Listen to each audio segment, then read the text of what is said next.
difference between, or similarities and difference?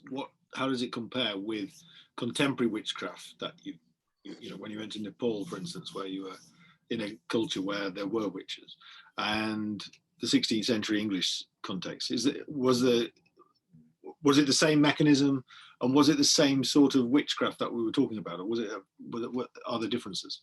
Well, there are huge differences. I can't remember if I talked about it. And the main, I think I did, because the main difference with Nepal, there are lots of witches, of course, but they don't have a Christian cosmology, and so they're not diabolical. They're nothing to do with. They're not organized into covens and so on, but they do some of the same things. They fly around and they cause. I'll show you all the, just out of interest. I'll show you a picture of a witch, and this will give a certain frisson to this particular. Yeah. Can you see this picture? Yes, I can. Yeah, that's the weird picture. Yes, I've seen that. So this is a photograph taken by a young British anthropology student in the middle of a witchcraft ritual, which I think I may have mentioned. Yeah, you did. In that, the witches are coming down and attacking you. So witches do roughly the same thing, and they tend to be roughly the same sort of people in Nepal, elderly women and so on. And there is a similar mechanism of projection of guilt, I think, because this person is just a pain because they keep coming to your door and so on and so on. And then when something goes wrong with one of your animals, you think, oh, well, it was so-and-so, and I'm certainly not going to give them any rice in future because they've harmed my animals. But in many ways, it's different. Now, modern witchcraft, Wicca and so on. We had a very good student who's a professor in California now, Tanya Lerman, who wrote a very good book on modern witchcraft. I remember a nice encounter with her over a cup of coffee, which I may have mentioned, where I asked her what she'd been doing the evening before. She said, oh, I was at a witch's coven, and dancing around naked or whatever. Anyway, she wrote a book, I think it was called Persuasions of Witchcraft or something. The modern witchcraft was reinvented by someone called Gerald Gardner, who wrote a book about how you do witchcraft, because it's been more or less forgotten, you know, the organizational side. And it's much more contrived and a reinvented tradition.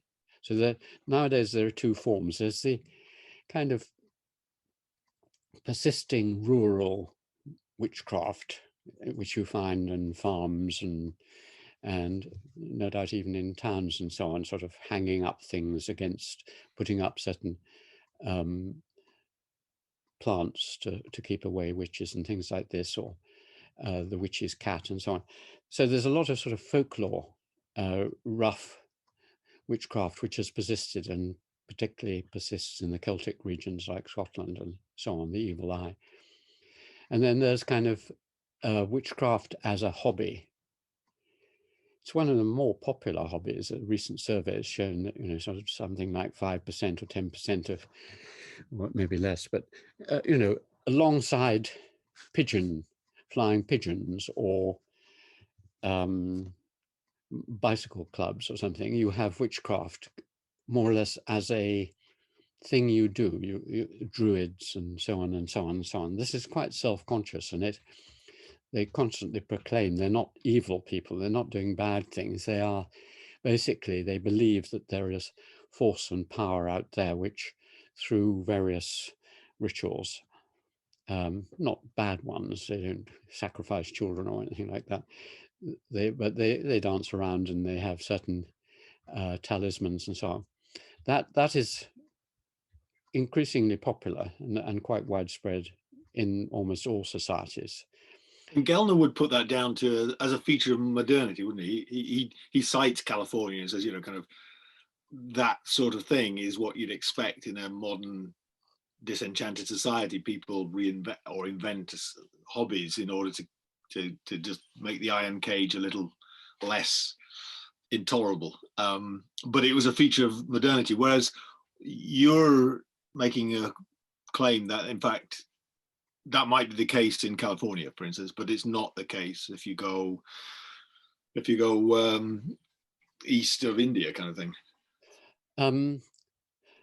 Well, I think I'd like to think you conflated Ernest and myself there, because Right. Ernest certainly said and foresaw in an article, the California way of enchantment, that modernity surprisingly leads to cultural proliferation. It doesn't lead to uniformity, and people become more bizarre. Their hairstyles, every feature of their lives, in a boring, basic, modern, rational world, instead of becoming like that, they become more and more bizarre to his eyes. He found California very strange. But it's a kind of reaction against uniformity. And I'm not sure he took the step to saying that it provided escape from the iron cage, though I suppose it's implied by what he said. Certainly that's what I think. And I argue that these Wicca clubs are yet another form of what, I'd like to put a marker down to thank my friend Kate Fox, with whom I'm having an email conversation, and she's working on parallel ideas. And she said that instead of thinking of these kind of organizations as oases, which is what I've thought of, or an island which provides an escape from over rationality and the iron cage, she has the metaphor of a bubble or a submarine or a created space. And that's in many ways better, because the bubble moves with you. She has the idea, she gave it to me, and I'm adopting it, that basically we are like deep sea divers, or like Ernest's submarine. We go into hostile environments, arid, boring, 9-to-5 jobs, etc., etc. But we have to create a world around us of meaning. And all these imaginative things we do, and children do it all the time, of course, let's pretend, but we do it all the time, as I've argued. And those bubbles we create of meaning, of a richer life, which all of us look forward to, that moment with a glass of wine, or that moment of listening to Bach or the Beatles or whatever, those bubbles are terribly important. And witchcraft is or Wicca is quite a strong way of doing it, because the more the whole of your personality is absorbed into the bubble. So playing a game, football, is pretty good, because you need all your senses and working. Playing a musical instrument is very good, painting and so on. But Wicca, my friend, at her weekly ritual, they have certain potions and drinks, and they say things, and they dance around, and they look at tarot cards, and they put on certain costumes. By the end of it, it's like a really good Roman Catholic mass, quite a lot of perfume and singing and saints. And by the end of it, you're absorbed. The important thing is that you're totally absorbed, not just mentally, but emotionally and physically. And activities which absorb all those parts of the human body provide a temporary bubble. But like all bubbles, it is pricked. And that's my boarding school, the word pax, meaning peace. If you were playing a game with your friends and you need to go off to the loo or something, you would say pax, and then the game was suspended. Now, all bubbles have this, and I remember being amused in Gerald Gardner's book, where it said, it's an autobiography, and he said, we had our coven, and everything was going fine. We were dancing around. So then someone looked at their watch and said, "My God, we'll miss the last bus home to Cheam," or wherever it was. So they had to stop and catch their buses back into suburbia. And suddenly, suburban life and this strange activities going on. So all these bubbles are temporarily created and then collapse. And the more and more of them there are, and this relates even back to our discussion of law, because another word for many of these bubbles is civil society. Mm.